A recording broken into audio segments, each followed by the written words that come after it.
저는 잠깐 말씀을 드리면 지금 그 통신 엔지니어링을 하고 있습니다. 감리하고 있고 그런데 실제로 저는 성경에 대해서는 뭐 깊이 잘 모르지만은 제가 그 아이들을 그 가르치려고 하다 보니까 그 이제 하나님이 어떤 분인가 하는 거를 그 성경을 이용해서 이제 했고 그러다 보니까 그것이 좀 과학적인 부분으로 좀 치우쳐서 애들이 실제로 있는 거에 대해서 보편 타당한 거에 대해서는 받아들이거든요.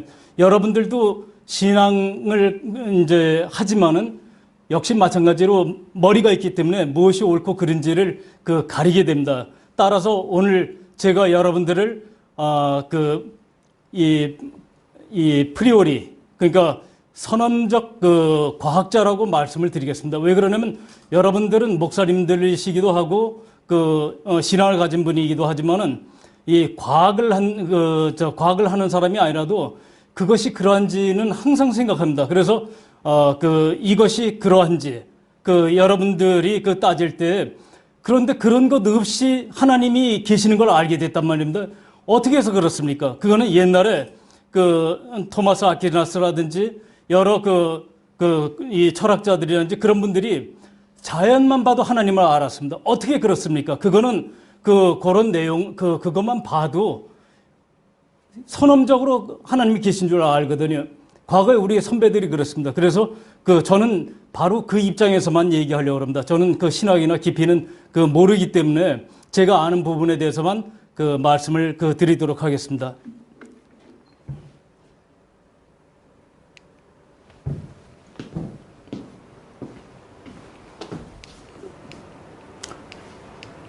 우선 이 자리를 빌어서 이 내용이 시작된 거는 작년 5월 달에 저한테 김성학 박사님이 책을 주셨는데 The Writing of God이라고 말스 존스 박사님 책입니다. 그게 2010년도에 나왔으니까 최근 책입니다.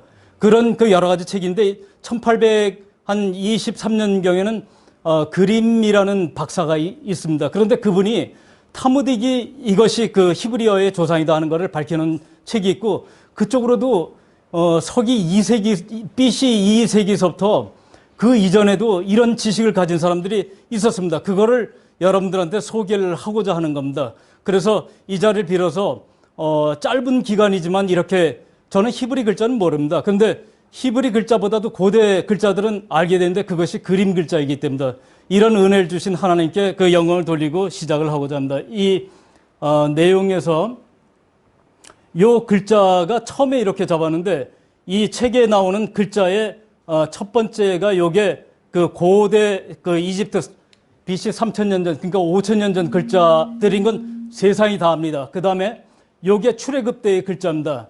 요 글자까지도 출애굽대 나옵니다. 그래서 요렇게는 출애굽의 글자인데 왜 그런지는 또 여러분들 쉽게 배울 수 있다는 걸 알려드리려고 합니다. 그 다음에 요거는 솔로몬 그리고 다윗의 글자고 요거는 라틴 글자입니다.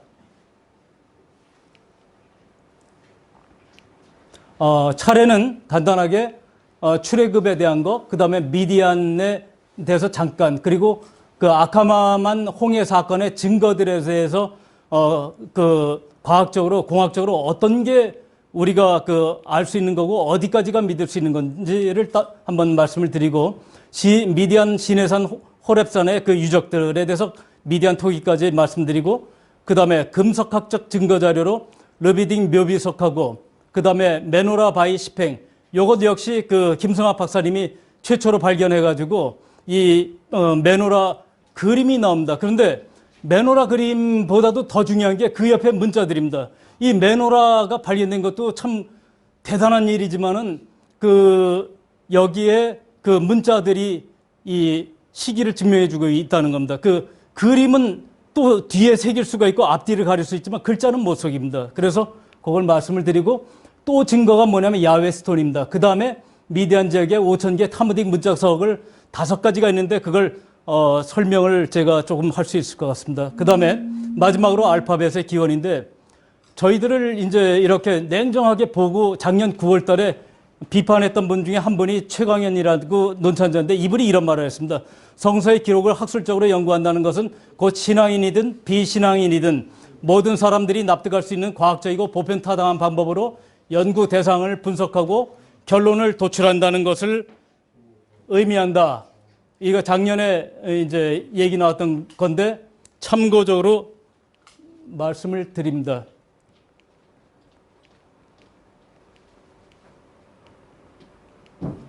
그러면은 제일 첫 번째 이것도 연구하게 된 게 임원원 목사님이 이 질문을 해서 저도 관심을 갖고 찾아본 건데, 출애굽 이전에 이집트 원시 가나안 문자는 어떤 게 있냐면 BC 15세기 이전에 요게 그 고대 이집트 사카라에서 나온데 우나스 왕 때 발견된 건 나온 건데, 요게 리차드 스타이너 교수의 강의 자료입니다. 그래서 여기 나오는 요 글자들은 이집트 상형 문자입니다. 민중 문자도 있고 신관 문자도 있지만은 이집트 그 문자는 이와 같은데, 이것이 신라의 향가가 있습니다. 그걸 향찰이라 그러는데, 신라의 향가는 한문으로 쓰여진 우리말입니다. 그런데 이게 이집트어로 된 서세머라는 거는 증명이 되어 있는 겁니다. 그러니까 서셈 사람들이 이 당시에도 있었는데, 요거 보면은 요거는 17세기에 와디 엘 홀이라고 테베에서부터, 이집트 수도 테베에서부터 위로 100km 떨어진 데에 엘 홀이라고 하는 하천에서 나온 글자인데, 여기 이거 읽기 쉽습니다. 요게 사람 머리는 무조건 레쉬, 그 다음에 알자고, 요거는 집이거든요. 집은 베트, 그러니까 알프는 요거 소머리는 요거, 소머리는 알프라고 그럽니다. 이렇게 앞자만 뽑아가지고 30자만 알면은 되는 게 이게 알파벳의 묘미인데, 이것 때문에 세계 문명이 바뀐 겁니다. 이렇게 중요한 게 알파벳인데, 그걸 하나님이 여호와 니시 사건 때 이기고 나서 모세 보고 기록하라 그런 게 성경에 최초에 나오는 겁니다. 그래서 이 글자는 여러분도 쉽게 읽을 수 있는 거예요. 요거 제가 한번 읽어보면, 요건 그다음에 요거는 제가 잘 모르겠고, 요거는 SH일걸요? 그 다음에 요거는 T, 요거는 사람 머리니까 R. 요런 앞자만 가지고 쭉 읽어나가면 발음이 그대로 됩니다. 그런데 여기에 보면 요런 글자들로 이렇게 읽고, 아래는 이렇게 읽는데, 아나트 신 최고의 축하연을 의미한다고 브라이언 콜레스의 홈페이지에 들어가면 딱 나옵니다. 이게 BC 17세기거든요. 이집트에 서세머가 있다는 거예요. 근데 이스라엘 고고학 박물관에 들어가면은 바로 얘네들이 이거 갖다 놓고 있습니다. 이게 자기네 글자라는 거예요. 그러면은 그 다음에 이 글자가 의미하는 바를 하나 더 설명을 드리면, 이 글자가 요거죠. 요건데 요 글자를 이 마일스 존스 박사가 바꾸는 거 보면은 요게 이집트 상형 문자, 신성 문자로 바꿔놓으면 요렇습니다. 요렇게 점점 더 사람 모양이라든지 동물 모양이라든지 분명하죠. 요게 요렇게 됐다가, 요거랑 동급이 뭐냐면 이게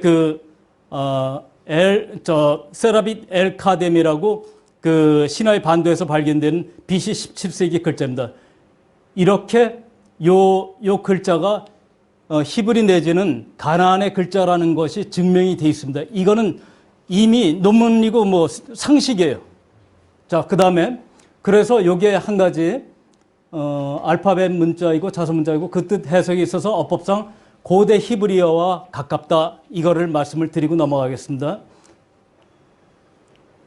그 다음에 또 하나는 그럼 이전 이집트 히브리인들의 흔적이, 여기 보면 고센 지방에 대한 고고학적 발굴과 저서로 오스트리아 고고학연구소의 만프레드 비텍 교수가 있고요. 그 사람이 발굴해낸 것들이 많습니다. 그 다음에 A Test of Time, 데이빗 로, 김성 교수의 성서 고고학계의 이야기. 여러분들께서는 이 책을 도서관에 가서 좀 보시면 좋겠습니다. 이거 굉장히 쉬운 책입니다. 아주 재미있어요. 그 다음에 역사로 읽는 성경 등이 있어서 람셋, 비돔, 숫꽃 등의 위치를 하나하나 찾아갈 수가 있습니다. 그래서 이 내용을 소개해드리고, 이 글자는 소베크 호텝 3세 칙령에 보면은 자기 영지를 갖다 양도하는 칙령으로 이 브루클린 박물관에 가면 있거든요. 여기 보면 95명 중 50% 이상이 서세머족이고, 출애굽기 1장 15절에 나오는 십보라, 그 다음에 아셀, 그 도이드, 그 뭐, 히암미, 여기 보면 아셀이 있죠? 그 다음에 여기 십보라. 이런 식으로 이 야사스킬, 뭐, 저 도의 이름들이 나오는데, 이와 같이 이 저 과거에 이 히브리 또는 가나안의 사람들이 그 있었다고 하는 거를 알 수 있는 겁니다. 그러니까 저는 얘기하는 게, 저는 엔지니어이기 때문에 있는 것만 얘기하자. 그렇게 말씀을 드리겠습니다. 그 다음에 그럼 출애굽의 이 기록에 대해서 성경에 나타난 출애굽 기사는 아브라함이 80세에 번제불 약속이 처음으로 나오는데 내 자손이 이방에서 계기되어 그들을 섬기겠고 그들은 400년 동안 내 자손을 괴롭힌다. 그런데 이스라엘 자손이 애굽에서 거주한 지 430년이라 이렇게 되는데 제가 얘기 드리고 싶은 정경이고 그 외에 그 셉추아진트라든지 또는 사마리아 오경은 그 이스라엘 사람들이 굉장히 이거는 민족에 대한 재앙이다고라고까지 표현할 정도로 좀 어떤 그리스 이런 그 사람들의 좀 이렇게 그 원전경하고 조금 다른 것 같습니다. 모세 출애굽을 믿는 거는 우리 기독교뿐만 아니고 우리가 4.4억이고 나머지가 캐톨릭이죠. 그리고 유대교도 믿지만 이슬람 사람들이 이걸 믿습니다. 그래서 16억 정도. 그래서 우리 인구의 절반이 믿는데 미디안 관련 기사에 모세가 바로의 낯을 피해 미디안 땅에 머물리며 미디안 제사장에게 7달이 있었더니 모세가 그 장인 미디안 제사장 이드로의 양떼를 치더니 그 떼를 광야 서쪽으로 인도해서 하나님의 산 호렙에 이르란다 그러는데 바울도 그렇게 했죠. 이 아라비아에 있는 시내산으로 지금 있는 예루살렘과 같은 곳으로 쭉 내려가면 있다. 이렇게 얘기를 했는데 이것이 기본적으로 제가 말씀드린 요지는 뭐냐면은 그 때를 미디안은 변한 적이 없습니다. 그 미디안에서부터 사우디, 시나이 반도 무사산까지 가려면 500km입니다. 거기까지 갔다가 도로, 꼴을 먹이고 데려온다는 건 있을 수가 없습니다. 상식적으로 이 말씀을 드리려고 요걸 했습니다. 중요한 얘기이기 때문에 중요한 것들만 포인트 잡습니다. 지난번에 한번 내용도 있었고 출애굽 기록에 이것도 굉장히 중요한데 마네토가 힉소스라는 유대인들이 이집트를 지배하다 쫓겨나가서 예루살렘에 나라를 건설했다. 이렇게 되는데 요거는 좀 유대인이라고 하는 거는 아마 가나안인이라고 고쳐야 맞을 것 같고요. 제가 보기에는 요세푸스의 유대 고대사에는 성경대로 출애굽했고 모세가 이스라엘 민족을 아라비아 미디안으로 인도했다. 이렇게 되어 있습니다. 그 다음에 헤로도토스는 BC 5세기경에 자기 책에서 시돈 출신 카드모스와 함께 페니키아인들이 그리스의 알파벳을 전했다 그러는데 저는 이걸 소개해 드리려고 합니다. 유폴레모스라고 클레멘스 책 스트로마타라고 BC 157년에 이걸 책을 쓴 사람인데 이 사람 유대인입니다. 그런데 알렉산드리아 살면서 셉추아진트고 이런 거 다 봤을 겁니다. 그 지혜가 어디서 나는지 모르겠지만 이렇게 글이 써 있습니다. 모세는 유대 민족에게 알파벳을 가르친 현인이었고 유대 민족은 페니키아인에게 이를 전하였으며 페니키아인들은 그리스인들에게 그것을 전하였다.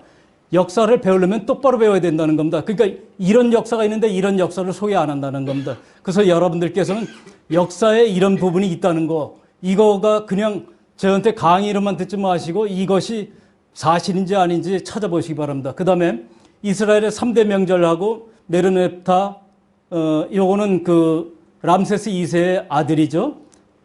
그 사람이 13번째 아들인가 그런데 형이 다 죽고 그 아버지가 90 몇 살이 죽어서 왕이 된 사람인데 BC 1205년도에 이 사람이 됐거든요.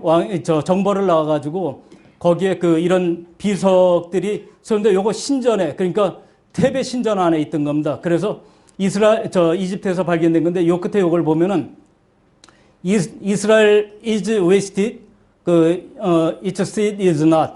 이스라엘은 황폐되었고 그 자손은 남아있지 않다. 이렇게 기록해서 이스라엘 민족이 있다는 걸 최초로 세계 역사에다 적어놓은 겁니다. 그런데 제가 주장하고 싶은 건 뭐냐면 1205년인데 적어도 1205년 이전에 이 민족이 형성되려면 적어도 400년, 300년경에 이 민족이 있었다는 거예요. 이게 제가 얘기하고 싶은 겁니다. 역사를 따질 때 어떻게 따져야 되는가 하는 걸 말씀을 드리고요. 제 그 내용엔 여기 설명드리는 거 이외의 것들이 많지만은 간단하게 그 핵심들을 한번 짚어보겠습니다. 그 다음에 출애굽 탈출 거리와 기간이 있는데 탈출 그 이집트 국경은 로마 이전에는 그 변한 게 없습니다. 그 시나이 반도까지고요. 나머지는 책을 참고하시고 탈출 거리는 누에벡 이바까지 350km인데 걸린 기간하고는 3일설과 7일설이 있지만 저는 하나님이 지시하는 무교절을 따라서 그 밤낮 그 자지 않고 간 게 숫곳 거쳐가지고 밤낮 가지 않고 가가지고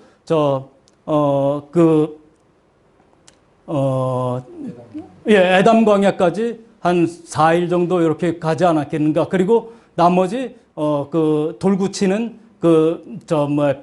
비하이롯까지 가서 거기서 그 건너서 적어도 무교를 그 하끌 지방, 그러니까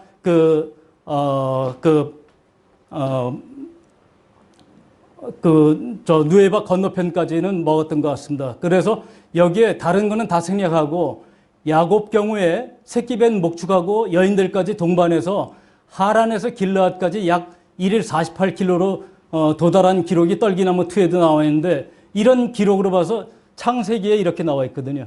그러니까 애 베고 가축까지 끌고 이렇게 갔어요. 그런 상황으로 봐서 비교해 보시라 이렇게 말씀을 드리겠고, 그래서 탈출 인원을, 요건 책이 안 나오는 건데 탈출 인원이 장정 60만인데 제가 요 근래 계산해 보니까 요렇게 1세대 8명으로 해서 우리 때 8명씩 낳은 집 많거든요. 25년 계산해서 성경에 나와 있는 겁니다. 16세대를 430년을 25년 나누면 3조부손으로 이렇게 나누면은 그러면 대략 200만 이상 떨어지는 걸 확인했습니다. 그러니까 다음 때에 8명이 그대로 다 살아남았다고 하지 말고 그 안에 남자 여자 반반 다 계산하고 한번 생각해 본 거고요. 메르넵타 석비에 보면은 여기서부터 100년만 거슬러 올라가도 인원이 얼마가 민족이 형성되는데 메르넵타 석비는 증거가 되고 있고, 문자 전파력. 제가 말씀드리고 싶은 거는 이 문자는 6만 가지고 안 된다는 겁니다. 또 하나는 아마르나 기록에 의한 하비루 전쟁 수행 인구수를 제가 여기에 내용이 나오는데 아마르나 거기에 나온 전쟁 기록만 따져도 인원이 얼마나 되는지를 상식적으로 생각해 볼 수가 있습니다. 그래서 그런 거를 한번 체크해 보자. 그 다음에 미디안과 미디안족에서 말씀드리고 싶은 거는 요 미디안족 땅하고 미디안 땅하고는 다르다는 겁니다.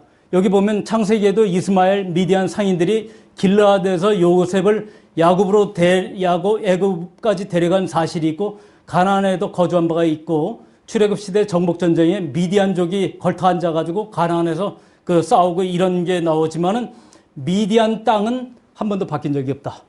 로마 시대의 페트로 아라비아 때는 시나이 반도까지도 이렇게 먹었어요. 일부. 근데 그거하고 미디안하고는 정확하게 옛날서부터 미디안은 사우디아라비아에 있는 미디안이지 가나안에 있는 미디안이란 말은 없습니다. 그래서 그걸 과학적으로 좀 말씀을 드리고, 그 다음에 아카바 홍해에 대해서 한 말씀을 드리면은 얌숲에 대해서 요 솔로몬 왕의 에돔 땅 이 홍해 이 얘기는 많이 알죠. 그 다음 요거 보십시오. 내가 내 경계를 홍해 얌숲에서부터 블레셋 바다까지 광야에서부터 강까지 정하고 그 땅의 거민을 내 손에 넘기리니 내가 그들을 내 앞에서 쫓아낼지라. 그런데 이 홍해가 비터 호수이고 이집트 그 경계라면은 이스라엘 약속의 땅은 없습니다. 왜 그렇습니까? 하나님이 주실 때 홍해에서부터 블레셋까지인데 이 홍해에서부터 블레셋이 홍해가 수에즈 운하가 되는 순간에 이스라엘 땅은 하나도 없습니다. 그렇기 때문에 이 엉뚱한 얘기들을 하면 안 된다는 겁니다. 반드시 이쪽 아카바 홍해에서부터 블레셋 바다까지 그리고 그 위에서부터 아래까지라는 게 분명하다는 겁니다. 그 다음에 갈대바다 설명을 했고 여기에 딱 하나 이런 게 있습니다. 출애굽기 10장 19절에 여호와께서 돌이켜 강렬한 서풍으로 메뚜기를 홍해 얌숲에다 넣었는데 메뚜기 이집트 온 땅에 메뚜기가 하나도 남지 아니하니라. 요거는 제가 생각하기에 조금 이제 그 갈대바다니까 짧은 바다들이고 봄바다 홍해는 길거든요. 그래서 제 생각에는 그쪽에 몰아넣은 거 아닌가 하지만은 저 이스라엘 경계나 이집트의 경계를 따질 땐 반드시 홍해는 저 아카바 홍해가 맞다. 그 다음에 한 가지 더 말씀을 드리려면 그냥 바다 할 때는 얌이라고 합니다. 그래서 여기 저 요나서에 나오는 다시스 그리고 먼 나라까지 가는 오비르까지 가는 그런 것들은 다 바다로 표현이 돼 있고 이 한 가지 요 그림을 넣었는데 요건 뭐냐면 아라비아 지진 때 사우디 박물관 거기 들어가시면은 요게 나옵니다. 그래서 이 수에즈는 지진이 없어요. 이쪽엔. 그런데 이 아라비안 플레이트 이쪽에는 지진이 많은데 여기 미디안 땅에는 지진이 많습니다. 그거 제가 여기 근거를 놔뒀죠. 그리고 여기 또 하나는 뭐냐면 2014년 12월 31일 15시 다시 보고 싶은 BBC 특선 다큐 와일드 아라비아 저 2부 YTN 사이언스인데 숨겨진 낙원 4페이지 보면은 3일 보면 아라비아가 1만 년 전엔 거기는 풀이 많고 풍부한 그런 지역이었어요. 그래서 그때에서 3천, 4천 년 지난 때에 그 시대에는 그래도 많은 지역에 아라비아 오릭스라든지 지금도 있습니다. 근데 그 당시에는 보다 더 그래도 좀 낫지 않았겠는가 하는 추정을 해볼 수 있고 그 당시를 생각해 볼 수 있다. 그 말씀을 드리겠습니다. 그 다음에 요거 아카바만 홍해 실증은 다 생략하겠습니다. 이쪽은 다 얘기가 되던 거라 요거 하나만 말씀을 드리겠습니다. 그리고 참고로 하나 더 말씀드리겠는데 요 수심이 이제 120m 요쪽에 가까운 데는 그렇지만은 요 아주 깊은 데는 구글 지도로 들어가면 더 깊이 나오기도 하는데 우리가 정확하게 얼마가 되는지는 또 어떻게 했는지는 그건 좀 더 연구해야 된다고 생각이 됩니다.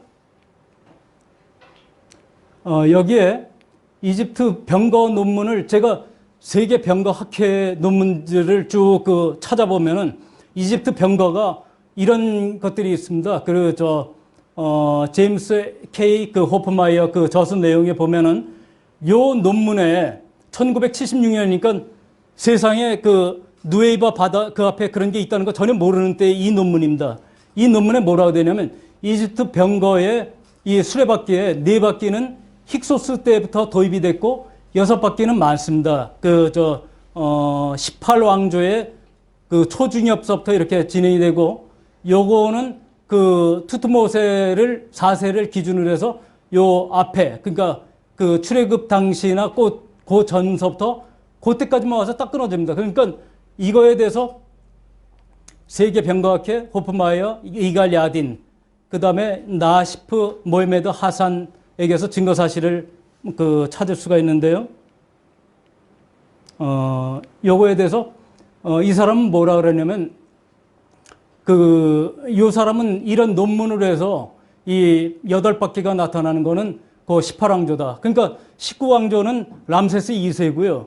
18왕조는 람세스 2세가 아니고 이 투트모스 4세나 아멘호템 2세 그리고 고 왕들이 있던 시대이라는 걸 알죠. 연대는 바뀔 수 있습니다. 그런데 여기 나왔던 것들은 고 18왕조라는 거는 틀릴 수가 없는 게 이건 학자들이 따져놓은 거거든요. 그러니까 그렇게 말씀을 드리고 이갈리아디는 누구냐면 다얀 모세하고 같이 싸우던 장군입니다. 근데 이 사람이 고고학자예요. 고고학자로 하솔이라고 하는 데를 파재낀 사람입니다. 그래서 거기 불탄 자리라든지 이런 걸 전부 찾아낸 사람입니다. 아주 유명한 고고학자입니다. 근데 이 사람이 얘기하길 요거는 가나안 전차하고 초기 이집트 전차는 똑같다. 그리고 4바퀴는 18왕조 때 초기에만 사용됐고 투트모세 4세 때까지 사용됐다.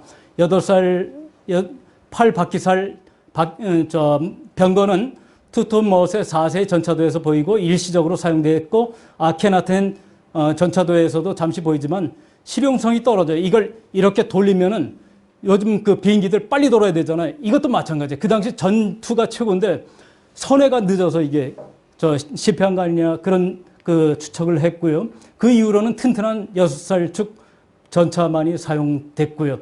그래서 바퀴살 축수가 이 BC 14세기 전인지 후인지를 결정하는 데는 이 8살 바퀴가 벽화에 그려져 있으면 요거는 18왕조다. 안 그려져 있으면 다르다. 쉽게 판단하는 겁니다. 그래서 그렇게 판단하시고요. 그 다음에 이집트 골동품 전문가들은 8바퀴살 병거가 나오면 제18왕조로 무조건 인정을 합니다. 그래서 이게 굉장히 중요한 의미가 있어서 이걸 그 병거 학회에서 제가 찾아가졌는데 이것보다 더 중요한 논문이 없다고 봐요. 그러니까 그 뭐든지 이 학술적으로 누가 이렇게 발표했고 어떤 게 공인을 받는지 그걸 우리가 그것이 그러한지 연구해 보는 게 중요하다고 생각하겠습니다.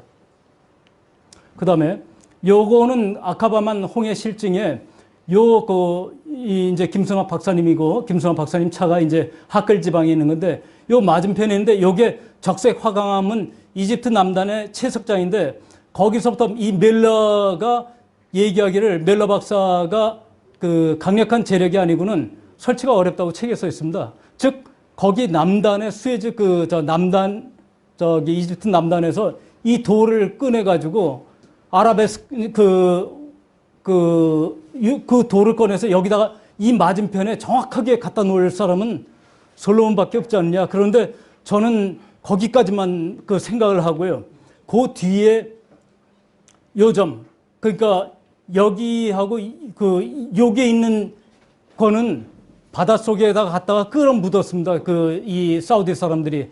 그래서 그 글자를 모르기 때문에 이 로마 때도 이런 돌기둥이 있어서 그것까지는 저는 장담할 수가 없습니다. 그런데 제 심중으로는 이게 맞을 확률이 위치로 봐가지고 굉장히 정확하다 하고 좀 말씀드릴 수가 있습니다. 그 다음에 이것도 마찬가지 멜러 박사의 책이 나오는 건데 그걸 소개를 해드리면은 그 바다 밑에 다른 것들은 많이 보셨는데 요거는 그 합체가 되어 있는 그 더미로 이렇게 되어 있는데 여기 보면은 A하고 B가 여기 뭐가 보이는지 모르죠. 그래서 이걸 크게 그린 겁니다. 그래서 요 사진은 확대된 건데 뭐냐면 여기 보이는 요게 이렇게 바퀴살 6개가 보이죠. 그 다음 여기 또 하나가 여기 있죠. 요게 그 바퀴살이 요렇게 보입니다. 요렇게 바퀴살이 있고 요게 뭐냐면 C가 수레 부분에 넓적한 판자, 그 다음에 D가 요것도 마찬가지 녹색으로 수레 넓적 판자, 그 다음에 2번 갈색이 병거축의 T자 부품인데 E가 요거죠. 요렇게 T자 부품으로 보고 F는 뭐냐면 요거 사람 뼈 아니면 말뼈 같아요. 말 흉곽 같아요. 그런데 거기 밑에 여기 그 대검이 보이는 거를 이 사람은 바로 가서 찍었으니까 그래서 이 물고기하고 비교를 했는데 이렇게 하나 나오고 G는 청색으로 되어 있죠. 그래서 G가 요 부분이 창끝으로 보인다 그러는데 이런 증거들이 굉장히 많습니다. 그래서 요런 게 그분 책이나 이런 게 아직 번역이 되거나 하지는 않은데 우리나라에도 별로 안 들어와 있습니다. 그래서 이런 하나님을 아는 지식에 우리가 열심을 내서 공부를 좀 할 필요가 있다. 알고 판단을 하자 하는 생각입니다. 그 다음에 요거는 800년 된 인골이고 그 당시 출토인데 요 6개는 이집트 당시에 인골의 크기가 160한 2cm에서 5cm, 6cm 이렇게 되는데 그때의 요 뼈에 사람의 군인의 키는 160한 6 요 정도로 나온다고 하는 걸 분석해 놓은 걸 레나드 멜러 박사가 한 게 있고요. 론 수집품에는 이제 말 굿뼈랑 요 콜드웰 부부하고 멜러 박사가 이제 대화하는 장면이 나오는데 여기 보면 이 조각을 잘랐는데 청동인 거를 이렇게 보여주는 그런 그림입니다. 그 다음에 라오즈 신해산 유적에 대해서 잠깐 소개를 드리면 이렇게 지형도를 볼 수 있고요. 누에바에서 건너서 이렇게 수르강야로 해서 밑으로 이렇게 내려와서 여기 이 밑에 알바드 지방 밑에까지 내려온 것 같아요. 그래서 요 마라하고 뭐야 엘림하고 거쳐서 이 밑으로 들어왔다가 이쪽으로 올라와서 여기 모색 걸리는 데서 이렇게 르비딤 쪽으로 갔다가 이렇게 시내 광야로 들어온 걸로 전체 개황을 말씀드리고, 여기에 금송아지단 그리고 호렙 동굴 뭐 3,000명 무덤터, 저는 가보지는 않았지만 대강 그렇게 김성환 박사님 책에 떨기나무 투에 나와 있는 거를 옮겨왔습니다. 그 다음에 더 자세한 거는 요건 생략하고요. 여기 보면은 시나이 광야고 여기가 정상입니다. 하나님 시내산에서 봤을 때 요 앞에 모세 제단이 있고요. 물이 이쪽으로 흐르는데 이 물은 아마 반석 르비딤 마사 무리바하고는 좀 다른 계곡물 같습니다. 원래가 여기 물이 많다 그럽니다. 그리고 여기 12지파의 경계석과 여기 12지파 석이 있습니다. 그리고 이쪽에 금송아지 제단이 이쯤에다 위치하고, 모세가 여기서부터 이렇게 내려가지고 난리가 난 거죠. 그 다음에 알라우즈 시내산 유적에, 이거는 김성환 박사님 책에 나온 거를 놓았고요. 여기에서 특히 이런 금송아지 제단 쪽에 이런 이집트의 우상들, 그리고 요 메노라 바위, 요거는 야외 모세스톤, 그리고 만나 맷돌, 그리고 요거는 르비딤의 시내 광야에서 발견된 건데, 르비딤 쪽 등에 이제 모세가 풀어놓은 것 같은 그런 신발 모입니다. 그 다음에 요거 생략하고요. 여기에 요게 뭐냐면 시내산 능선에 채석장이 있습니다. 그 채석장이 멜러 박사가 찍어 놓은 겁니다. 요거는 아라비아 측에서 찍은 겁니다. 과학자들이. 그래서 요렇게 모세 제단을 찍어 놓은 거고요. 번제단. 요 시내산에 이렇게 맑은 시내가가 있습니다. 그리고 요건 시내 광야의 장막터고요. 그 다음에 금송아지 3,000명의 묘지터가 있습니다. 이쪽에는 가급적이면 생략을 많이 하겠습니다. 이거는 호렙산의 머리바 반석, 그리고 물 터진 바위 속 물샘, 여기서 터져나온 물로 이렇게 관계 수로가 형성된 거, 엘리야 동굴, 여호와 니시 제단, 르비딤의 아말렉 묘지석 등을 일단 간단하게 소개해 드리고요.